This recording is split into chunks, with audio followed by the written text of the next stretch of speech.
How a single mistake led to the world's most infamous bank heist. The bank doors were already closing when the first siren screamed through lower Manhattan. Inside the Chase Manhattan branch, the air still smelled like aftershave and paper money. Tellers stood frozen behind their counters, hands trembling, eyes locked on the spot where four men had stood only moments earlier. No shots fired. No alarms triggered too early. No panic, just calm, deliberate control. By the time the NYPD arrived, the robbers were gone. Outside, pedestrians kept walking, unaware that one of the largest bank thefts in modern history had just unfolded in plain sight. The suspects had melted into the morning rush, for men in tailored suits, dark sunglasses, and fake mustaches, moving with the confidence of businessmen late for a meeting. They had taken more than $2 million in cash. And not a single witness could give police a face they trusted. The robbery had lasted minutes, but its impact detonated instantly. Detectives sealed the building. Cameras were reviewed. Statements were taken. Yet every lead led nowhere. No fingerprints. No weapons. No license plates. The crew hadn't rushed. They hadn't panicked. They hadn't left anything behind. It was, by all early accounts, flawless. Investigators reconstructed the timeline hour by hour. The men entered just after opening, splitting naturally across the lobby like customers. One calmly announced the robbery. Another handled the cash. A third monitored the door. The fourth spoke softly into a walkie-talkie, updating someone outside. Police radios confirmed it later. The crew had timed patrol movements perfectly. They knew exactly how long they had. Witnesses described the same thing over and over. No shouting, no threats, no chaos. Just certainty. One teller would later say the most frightening part wasn't fear, it was how professional they were. Within minutes, they exited separately, turning in different directions, disappearing into New York's endless grid. Somewhere nearby, a vehicle waited. Somewhere beyond that, the city swallowed them whole. By noon, newspapers were already calling it the boldest bank robbery in years. Behind closed doors, investigators were less impressed and more uneasy. Perfect crimes didn't exist. Only crimes that hadn't been understood yet. The task force expanded quickly. Bank records. Traffic flow. Nearby businesses. Nothing surfaced. Surveillance cameras captured angles and silhouettes, but nothing usable. The suits were generic. The disguises simple but effective. The crew had planned for identification and neutralized it. And for several days, the case stalled. Then came the pressure. Bank executives wanted reassurance. City officials wanted answers. The public wanted villains. But all detectives had were theories. The heist bore signs of experience. This wasn't a spontaneous robbery. It was organized, tested, rehearsed. Someone on the inside of the crew had done this before. That realization shifted the investigation. Instead of asking who robbed the bank, detectives asked where the crew learned how to do it. Similar robberies were reviewed. Failed attempts. Small-time jobs. Anything that showed the same discipline. Weeks passed. Then a junior investigator noticed something odd in a report that had been dismissed early. A witness hadn't described the robbers, but the exit. He mentioned a car idling half a block away. Nondescript. Dark color. Parked legally. Engine running. The kind of detail that blends into the city and gets forgotten. At first, it meant nothing. But when traffic cameras were rechecked with that detail in mind, a pattern emerged. A vehicle matching the description appeared briefly on multiple feeds. Not speeding, not evasive, just present. Ordinary. That was mistake number one. New York traffic cameras were everywhere, and while the robbers avoided the bank's surveillance perfectly, they underestimated the city itself. The vehicle wasn't stolen that morning. It hadn't been dumped. It was reused. And reuse creates history. Detectives ran the plate through older files, not current crimes, but past ones. A hit came back from a minor robbery years earlier. A case that had gone cold. A vehicle description that had once been too vague to pursue. Now it wasn't vague anymore. The car wasn't the mastermind's mistake. It was his habit. Once investigators tied the vehicle to a prior crime, doors began to open quietly. Old associates. known crews, patterns of movement, the kind of background noise criminals assume no one hears. Still, no arrests were made. Instead, detectives watched. They followed the money. Not the cash itself, that was gone, but the people who suddenly changed routines. Someone paid off a debt early. Someone disappeared from a regular job. Someone started spending just enough to feel confident, but not enough to feel reckless. The perfect crime was cracking, not under pressure, but under patience. Then, late one night, a detective reopened the vehicle file and noticed a detail everyone else had missed. The car had been reported stolen once before. And returned. Voluntarily. Which meant the man who drove it believed he was invisible. And that belief would cost him everything. Because when investigators tracked where that car had gone after the heist, it led them somewhere no one expected, a quiet address tied to a larger network that had been hiding in plain sight. And when they knocked on that door, the illusion of perfection finally collapsed. The knock on the door wasn't dramatic. No battering ram. No shouted commands. Just two detectives standing on a quiet Brooklyn sidewalk, early evening light stretching long across the pavement. The address belonged to a man with no criminal record on paper, steady employment, modest rent, no visible red flags. That was the first sign they were close. Criminals who plan perfectly don't live loudly. They hide behind normalcy. Inside the apartment, investigators didn't find cash or weapons. They found schedules, transit maps, a shortwave radio, and a notebook filled with times written down to the minute, police shift changes, armored car arrivals, bank opening procedures. This wasn't a crew that improvised. It was a crew that practiced. The man denied everything. Cooperative. Too cooperative. He answered questions without hesitation, but his answers were slightly off, too clean, too rehearsed. He had an alibi, but it relied on routine. And routine is predictable. When detectives left, they didn't arrest him. They followed him. Over the next several days, surveillance revealed the wider picture. Meetings held in diners at odd hours. Phone calls made from public booths.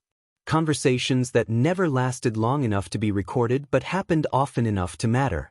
The reused vehicle, the single mistake, had done its job. It hadn't just identified one suspect. It had mapped the crew.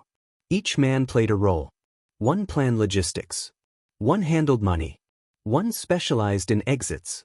The fourth, quietest of all, was the one who believed in luck. He was the one who insisted the car could be reused. The one who said the city was too big to notice. That confidence infected the others. It also doomed them.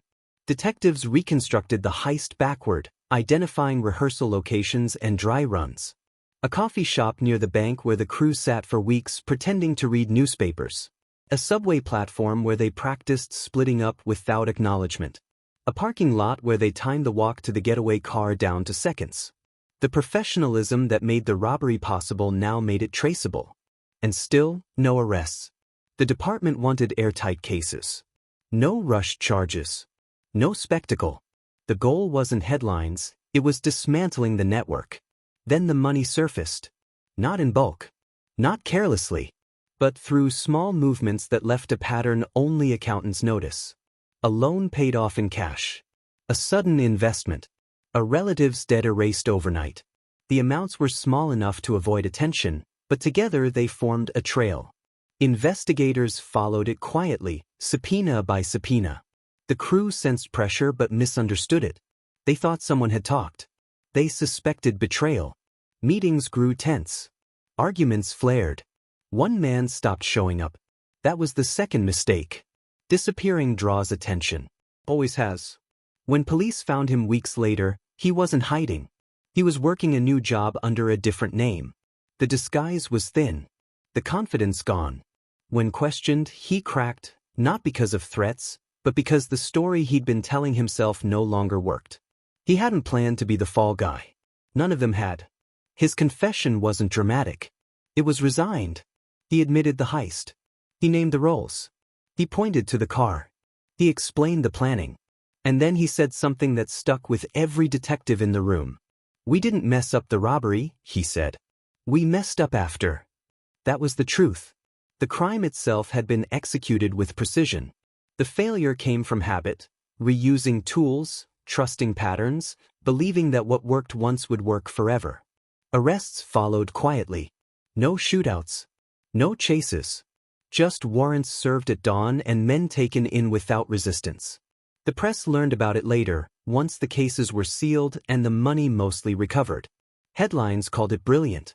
Investigators called it fragile. In court, the defense tried to sell the myth of genius. Masterminds. Professionals. Criminals ahead of their time. Prosecutors dismantled that narrative piece by piece. The walkie-talkies were traced. The disguises were bought locally. The vehicle was linked to past crimes. The timing relied on predictable patrols.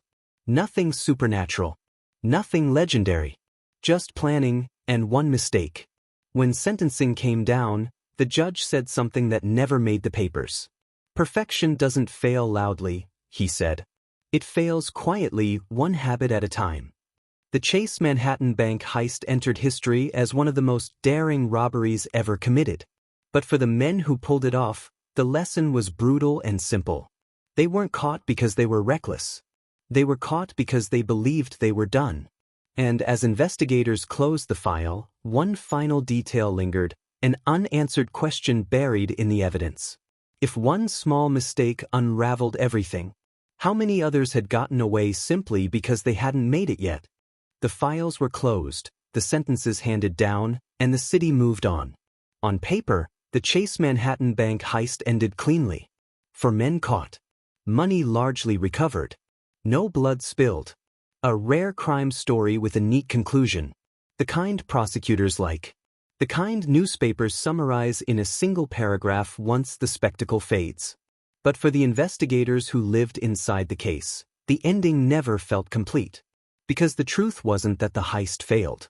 The truth was that it almost didn't. In post-trial debriefs, detectives reconstructed the robbery again, not to relive it, but to understand how close it came to becoming something else entirely. If the vehicle hadn't been reused, the case would have drifted. If the crew had waited longer to spend the money, the financial trail might have gone cold. If one man hadn't panicked and vanished, the network might have stayed invisible. 3 small decisions. 3 human instincts. That was all it took. The myth of the perfect crime depends on one dangerous assumption, that intelligence can overcome probability. That planning can neutralize chance. That discipline can replace humility. The crew believed that because they controlled the robbery, they controlled the aftermath. They didn't. What unraveled them wasn't police brilliance or advanced technology. It was time. Time magnifies patterns. Time exposes habits. And criminals, like everyone else, fall back on habits when the adrenaline fades. The man who insisted on reusing the car would later admit why he did it. He trusted what he knew. The car had never failed him before. It blended in. It felt safe. In a city of millions, he believed anonymity was infinite. He misunderstood how cities really work. Cities don't remember faces. They remember routines. That realization haunted the task force long after the case was over. Because if one routine mistake led to this crew's downfall, then countless others had likely succeeded simply by being luckier, or quieter, or more patient. The difference between legend and arrest, it turned out, was rarely talent. It was timing. Banks across the country studied the heist closely. Security protocols changed. Surveillance coverage expanded. Patrol coordination improved. But none of that addressed the deeper lesson investigators took from the case. Criminals don't fail at the peak of their confidence. They fail after.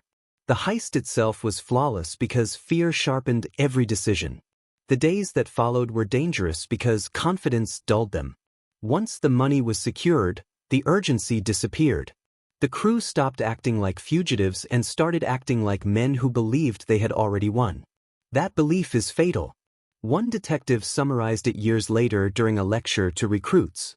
He didn't mention the bank or the money. He spoke about something simpler.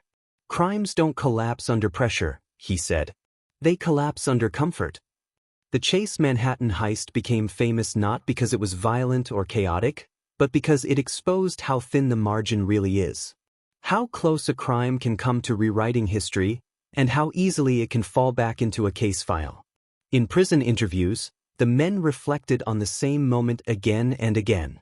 Not the robbery, not the planning, not even the arrests. They talked about the day after. The morning they woke up and realized nothing had happened yet.